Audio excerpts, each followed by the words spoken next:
नमस्कार विद्यार्थियों, स्वागत है आप सभी का आपके अपने YouTube प्लेटफॉर्म यूआर स्टडी में। आज के इस वीडियो में लेके आया हूं अर्धवार्षिक और वार्षिक परीक्षा की दृष्टि से इम्पोर्टेंट कक्षा 7 का गणित विषय का मॉडल पेपर, जिसकी मांग आप सभी विद्यार्थी लंबे समय से करते आ रहे थे और बिल्कुल आप सभी की मांग को ध्यान में रखते हुए मैं इस पेपर को लेकर आया हूँ। बड़ी ही मेहनत के साथ में तैयार किया है और बिल्कुल ऐसा ही पेपर आपके आने वाले अर्धवार्षिक परीक्षा और वार्षिक परीक्षा में पूछा जाएगा। तो बिल्कुल आप सभी विद्यार्थियों से निवेदन रहेगा, वीडियो को अंत तक देखिएगा, वीडियो को लाइक, और अभी तक आपने यूआर स्टडी को सब्सक्राइब नहीं किया है तो विद्यार्थियों किस बात की देरी है, बिल्कुल फ्री है। आप अभी चैनल को सब्सक्राइब करें और फिर उसके बाद में इस वीडियो को पूरा देखें। तो जितने भी विद्यार्थी आए हैं इस चैनल को सब्सक्राइब जरूर करेंगे। सबसे पहले आपके लिए सामान्य निर्देश दे रखे हैं, इनको आप पढ़ सकते हैं। अपन डायरेक्ट चलेंगे पहले प्रश्न की ओर। पहला प्रश्न है कि निम्न प्रश्नों के उत्तर कोष्टक में लिखे, यानी कोष्टक के रूप में आपको उत्तर देना है।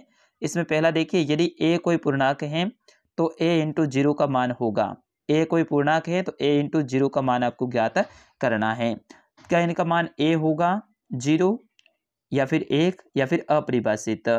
तो ए को जीरो से गुणा करना है तो उसका मान हमेशा जीरो ही आता है। किसी भी संख्या को जीरो से गुणा करते हैं तो जीरो ही आता है, इसलिए इसका सही उत्तर होगा ऑप्शन नंबर बी, जीरो। अगला प्रश्न है प्रश्न संख्या 2।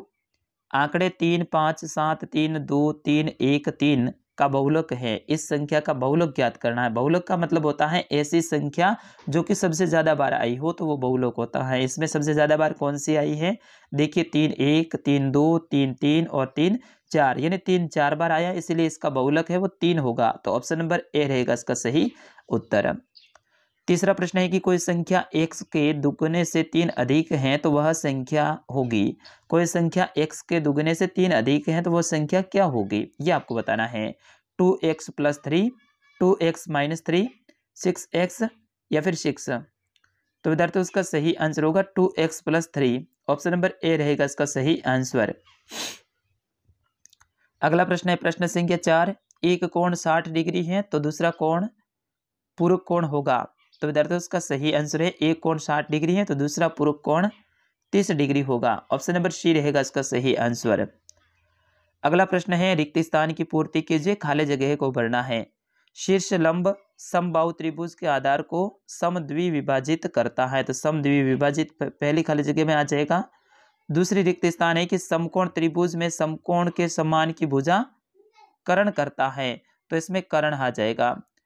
तीसरी रिक्त स्थान है कि किसी त्रिभुज के दो अंतःकोणों का योग 120 डिग्री है तो बाह्य कोणों का मान 120 डिग्री होगा, तो इसमें 120 आपको लिख देना है। अगला है किसी त्रिभुज में किन्हीं दो भुजाओं का योग सदैव तीसरी भुजा से बड़ा होता है, तो यहाँ पे बड़ा लिख देना है। फिर उसके बाद में अगले रिक्त स्थान है कि समद्विबाहु समकोण त्रिभुज के प्रत्येक न्यून कोण का मान 45 डिग्री होता है। इस तरह से आपको लिखना है, रिक्त स्थान में भरना है। मैंने सारे प्रश्नों के उत्तर दे रखे हैं साथ में। अगला प्रश्न है कि सही और गलत को साटिए। सही के आगे सही और गलत के आगे गलत लिखना है। तो इसमें देखिए 10वां, बराबर क्षेत्रफल वाले त्रिभुज सर्वांग सम होते हैं। बिल्कुल गलत बात है, बराबर क्षेत्रफल वाले त्रिभुज सर्वांग सम नहीं होते हैं, ये गलत बात है। अगला है वृत्त की परिधि एवं व्यास का अनुपात 2 होता है। बिल्कुल गलत बात है, वृत्त की परिधि और व्यास का अनुपात 2 कभी नहीं होता है। अगला है एक त्रिभुज का क्षेत्रफल आधार इंटू ऊंचाई के बराबर होता है। बिल्कुल गलत बात है, एक त्रिभुज का क्षेत्रफल आधार इंटू ऊंचाई के बराबर नहीं होता है। अगला है ठोस आकारों की साया की त्रिविमीय होती हैं। गलत बात है। और अंतिम है सही और गलत वाला कि घन में 12 किनारे होते हैं। बिल्कुल सही बात है, घन में 12 किनारे होते हैं। अगला प्रश्न है निम्न प्रश्नों के उत्तर दीजिए। इसमें 15वां देखिए, सममिति रेखा किसे कहते हैं? तो विद्यार्थियों उसका सही आंसर होगा किसी आकृति का किसी बिंदु या रेखा के संदर्भ में समान रूप से वितरित होने पर उस रेखा को सममिति रेखा कहते हैं। प्रश्न संख्या 16 है किसी कक्षा के विद्यार्थियों में 65% के पास साइकिलें हैं।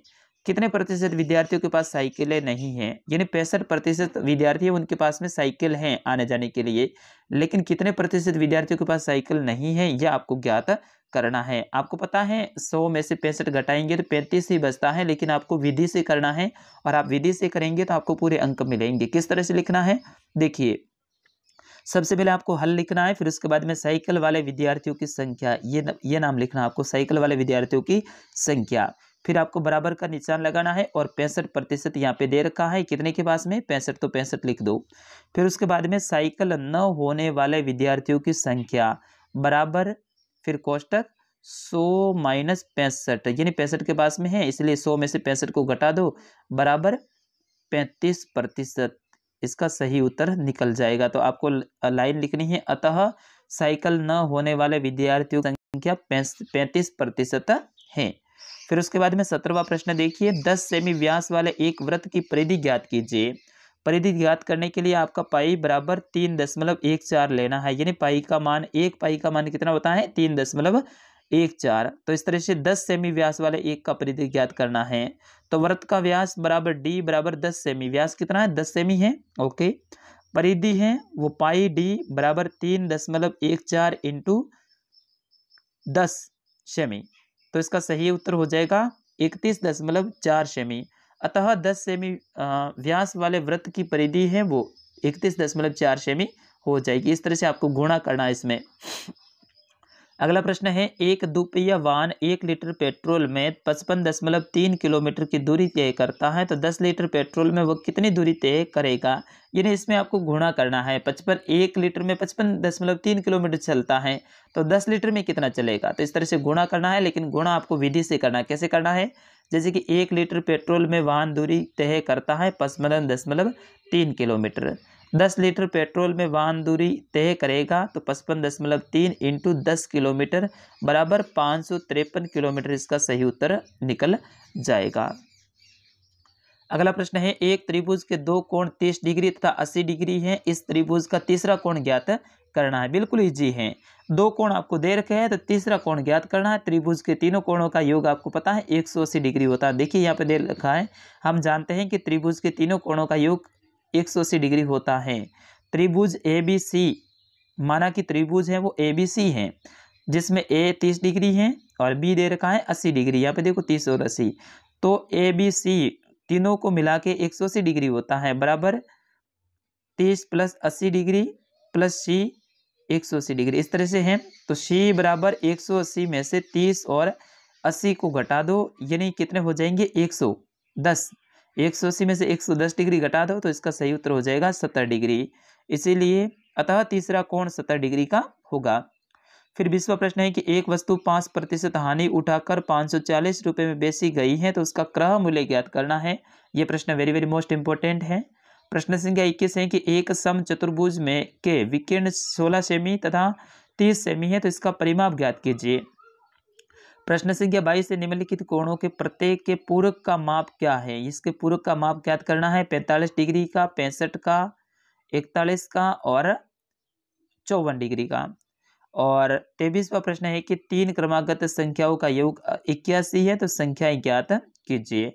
तो विद्यार्थियों ये था कक्षा 7 का गणित विषय का पेपर। पूरा मैंने सोल्व करवाया है, ऐसा कोई भी सोल्व नहीं करवाता है विद्यार्थियों। पूरा उत्तर सहित आपको कोई नहीं बताता है। मैंने बड़ी मेहनत के साथ में पेपर को तैयार किया था।